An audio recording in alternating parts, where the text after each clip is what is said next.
Bukod sa pinsala ng paputok, mahigpit din na binabantayan ng mga otoridad ang pinsalang dulot ng sunog tuwing magbabagong taon. Ayon sa Bureau of Fire Protection, bagamat mas kokonti pa na itatalang sunog ngayong taon, mahigpit pa rin ang kanilang pakiusap sa publiko na maging alerto at disiplinado para iwas perwisyo sa pagsalubong sa 2025. Si Alan Francisco sa sentro ng balita. Sa pinakahuling datos ng Bureau of Fire Protection, ilang araw bago magpalit ang taon, mas mababa ang mga insidente ng sunog na may kinalaman sa paputok ngayong 2024 kumpara noong nakaraang taon. Sa programang Mike Abby Live, sinabi ni BFP spokesperson, Fire Senior Superintendent Annalie Atienza na nananatili silang naka-red alert status para hindi na tumaas pa ang firecracker-related incident. Monitoring po tayo 24/7 and ready to respond anytime.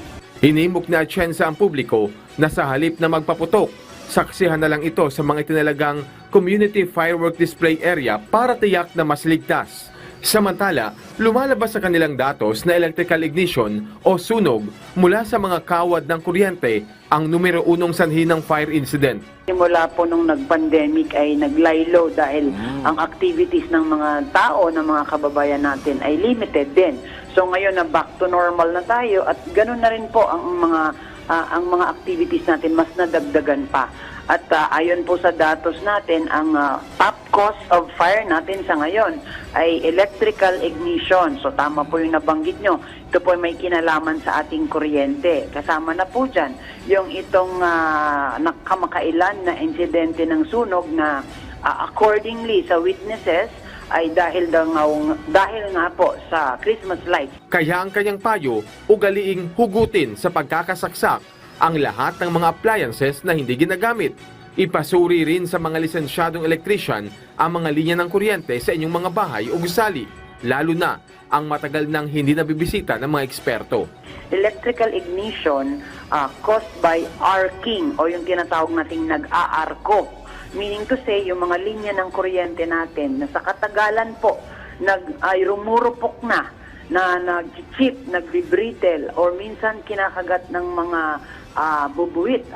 At kapag dumaloy ang kuryente, nag-aarko po yung kuryente at nadadamay yung mga nearby combustible materials. Kaya ang atin pong advice dyan, kung ang bahay natin ay mahigit ng 10 taon, sana po ay ipasuri na ito sa licensed electrician.